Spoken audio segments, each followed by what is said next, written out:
Bismillahirrahmanirrahim. Assalamu alaikum warahmatullahi wabarakatuh. I am Sadur Rahman, your mathematics teacher. Today is our third lecture of chapter 15 mensuration volume. आज की class में हम question number 1 का part 2 discuss करेंगे, जिसके अंदर हमें वॉल्यूम ऑफ क्यूबॉइड निकालना है।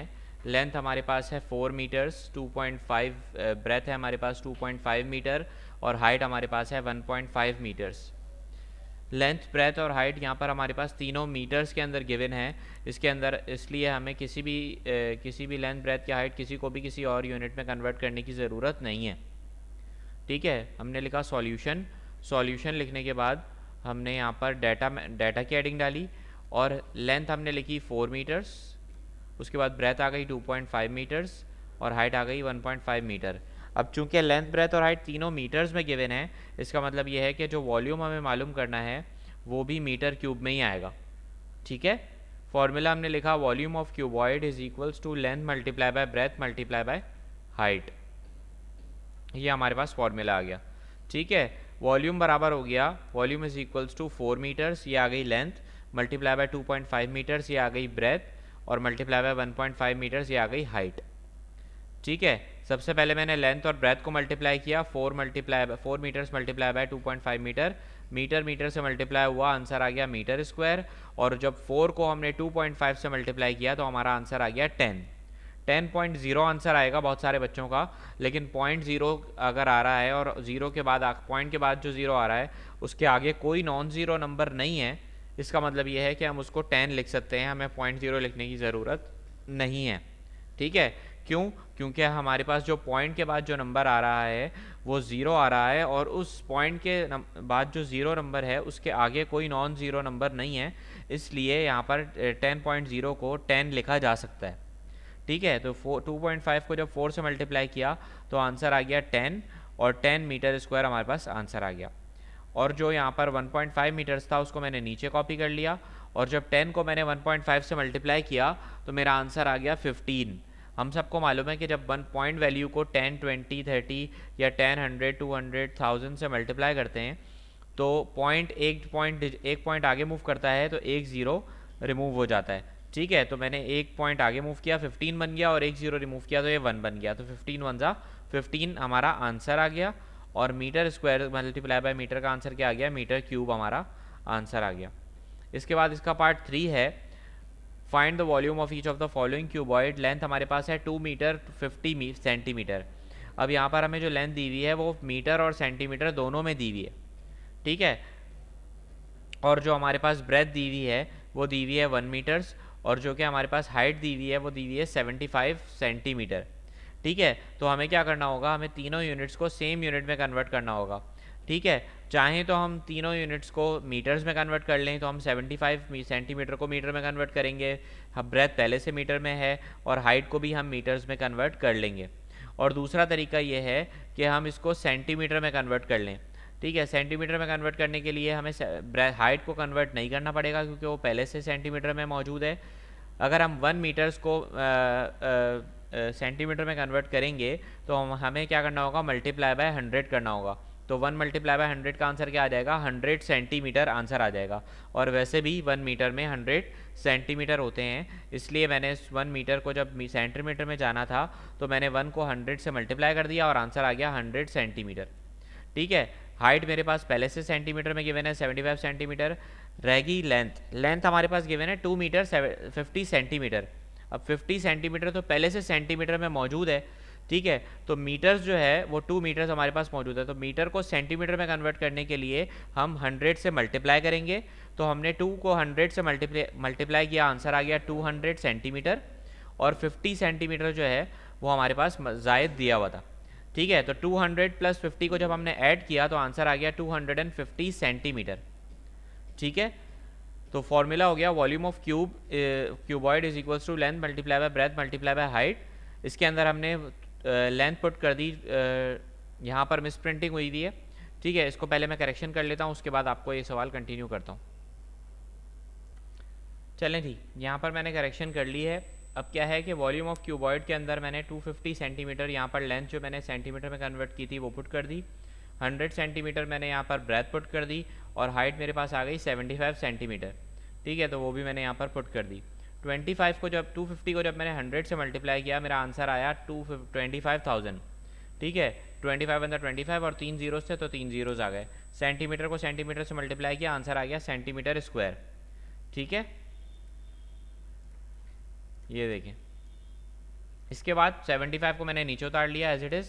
75 सेंटीमीटर को जब मैंने 25,000 से 75 को मल्टीप्लाई करा तो आंसर आया 1875000। ठीक है, ये हमारा आंसर आ गया। और सेंटीमीटर को जब सेंटीमीटर स्क्वायर को जब सेंटीमीटर से मल्टीप्लाई किया तो आंसर आ गया सेंटीमीटर क्यूब। ठीक है, तो ये आपका आंसर आ गया। ठीक है, बहुत सारे बच्चों की बुक के अंदर, या हो सकता है, मैंने आंसर चेक नहीं किया बुक के अंदर, हो सकता है कि आपका आंसर मीटर्स में आ रहा हो। तो अगर आपका आंसर मीटर्स में आ रहा हो तो इस सेंटीमीटर क्यूब को जो है तो फिर आप उस सूरत में ये करेंगे कि आप लेंथ, ब्रेथ और हाइट, चूँकि मैंने सेंटीमीटर में कन्वर्ट करी है, आप सेंटीमीटर में कन्वर्ट नहीं करेंगे, आप मीटर्स में कन्वर्ट कर लेंगे। तो ब्रेथ एज इट इज़ रहेगी, ब्रेथ 1 मीटर्स ही रहेगी। ठीक है, हाइट जो है वो 0.75 सेंटीमीटर्स हो जाएगी, क्योंकि 75 को 100 से डिवाइड करना पड़ेगा छोटे यूनिट से बड़े यूनिट में जाने के लिए। ठीक है, तो 75 को 100 से डिवाइड करेंगे, आंसर आएगा 0.75 मीटर्स। और जो 2 मीटर 50 सेंटीमीटर है उसके अंदर जब हम इसको कन्वर्ट करेंगे तो 2 मीटर्स पहले से मीटर्स में है, 50 सेंटीमीटर को जब हम मीटर में लेके जाएंगे तो 50 को हम डिवाइड करेंगे 100 से। तो जब 50 को 100 से डिवाइड करेंगे आंसर आएगा 0.5, और 2 को 0.5 के अंदर ऐड करेंगे तो आंसर आएगा 2.5 मीटर्स। तो लेंथ हमारे पास हो जाएगी 2.5 मीटर्स, ब्रेथ हमारे पास पहले से 1 मीटर्स है, और हाइट हमारे पास हो जाएगी 0.75 मीटर्स। ठीक है, लेंथ कितनी हो जाएगी? लेंथ आपके पास हो जाएगी 2.5 मीटर्स, ब्रेथ हो जाएगी 1 मीटर्स जो कि पहले से है, और हाइट हो जाएगी 0.75 मीटर्स। जब आप इन तीनों को मल्टीप्लाई करेंगे तो आपका आंसर आएगा 1.875 मीटर क्यूब। 1.875 मीटर क्यूब आपका आंसर आ जाएगा। ठीक है, तो इस तरीके से भी आप अपना आंसर मालूम कर सकते हैं। अच्छा जी, इसके बाद आ जाता है question number 2। A tin can has dimension 2 metre by 1.5 metre by 1 metres. ठीक है, यहाँ पर जो आपके पास ये डायमेंशन दी हुई है, ये पहले length into breadth into height की फॉर्म में दी हुई है, और हमेशा ऐसे ही दी हुई होती है, पहले लेंथ फिर ब्रेथ और फिर हाइट। ठीक है, एक टिन की डायमेंशन आपको दी हुई है और पूछा ही जा रहा है कि इस टिन के अंदर कितना लीटर केरोसिन ऑयल आ सकता है। ठीक है, तो जाहिर है कि जितना इस टिन का वॉल्यूम होगा उतना ही ऑयल इसके अंदर आ सकेगा। ठीक है, जितना ये टिन स्पेस कवर कर रहा है उतना ही केरोसिन ऑयल ये होल्ड कर सकेगा। तो बेसिकली हमसे इस टिन का वॉल्यूम मालूम करना है, बेसिकली हमें इस टिन का वॉल्यूम मालूम करना है। सबसे पहले हमने क्या करा, लेंथ लिखी 2 मीटर्स, ब्रेथ आ गई 1.5 मीटर और हाइट आ गई 1 मीटर्स। ठीक है, वॉल्यूम हमें मालूम करना था और हमारा आंसर आएगा जाहिर है मीटर क्यूब में, क्योंकि लेंथ, ब्रेथ और हाइट हमारे पास मीटर्स में दी हुई है। ठीक है, फॉर्मूला लिखा v is equals to length multiply by breadth multiply by height. Length हो गई 2 मीटर्स, फिर ब्रेथ आ गई 1.5 मीटर और हमारे पास हाइट आ गई 1 मीटर्स। ठीक है, तो जब हमने 1.5 को 2 से मल्टीप्लाई किया तो आंसर आया 3, और 3 1 जा 3, तो टोटल 3 मीटर क्यूब हमारा यहाँ पर वॉल्यूम निकल आया इस टिन का। ठीक है, 3 मीटर क्यूब इस टिन का वॉल्यूम है। ठीक है, तो हमसे ये पूछा गया है कि कितने लीटर ऑयल इसके अंदर आएगा, हमारा आंसर तो मीटर क्यूब में आया है। ठीक है, तो मीटर क्यूब में आंसर देने के लिए हम इस लीटर को मीटर क्यूब को लीटर में कन्वर्ट करेंगे। ठीक है, तो ये देखें, अभी मैं आपको इसको लीटर में कन्वर्ट करके दिखाता हूँ। तो यहाँ पे देखें कि वॉल्यूम ऑफ टिन कितना आ गया हमारे पास, 3 मीटर क्यूब। अब 3 मीटर क्यूब में हमें तो केरोसिन ऑयल का बताना है कि कितने लीटर्स में, कितने लीटर केरोसिन ऑयल आएगा। तो हमें ये मालूम है, हमें एक नया स्टैंडर्ड मालूम है कि 1 मीटर क्यूब के अंदर 1000 लीटर्स होते हैं। ठीक है, ये आप याद कर लें कि 1 मीटर क्यूब में 1000 लीटर्स होते हैं। तो वॉल्यूम ऑफ टिन कितना आ जाएगा, 3 मल्टीप्लाई बाय 1000। जब बड़े यूनिट से छोटे यूनिट में जाएंगे तो मल्टीप्लाई करेंगे, तो जब 3 को 1000 से मल्टीप्लाई किया तो 3000 लीटर्स। अब वॉल्यूम ऑफ टिन लीटर्स में कितना हो गया, 3000 लीटर्स हो गया, और जितना वॉल्यूम टिन का था उतना ही केरोसिन ऑयल वो उसके अंदर आ सकता है। तो ऑब्वियसली हम यहाँ क्या करेंगे, हम रिजल्ट लिख देंगे कि the tin can hold 3000 litres of kerosene oil. ठीक है, ये आपका आंसर है। ठीक है, अब आपका होमवर्क ये है कि आपने फॉर्मूले याद करने हैं जो मैंने आपको पढ़ाए थे, volume of cube and cuboid, standard units जो पढ़ाए थे वो आपने याद करने हैं। आज हमने एक और स्टैंडर्ड यूनिट पढ़ा कि 1 मीटर क्यूब जो है वो 1000 लीटर्स के बराबर होता है। ठीक है, तो आपने ये याद कर लेना है।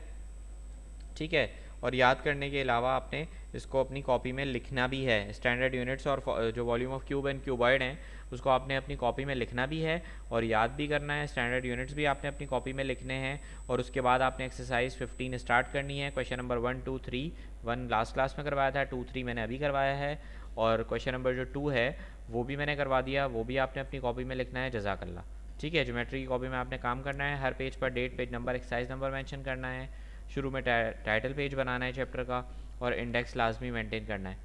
ठीक है, जज़ाकल्लाह। क्लास अपना ख्याल रखिएगा, अपना होमवर्क असाइनमेंट कंप्लीट कर लीजिएगा। अल्लाह हाफ़िज़।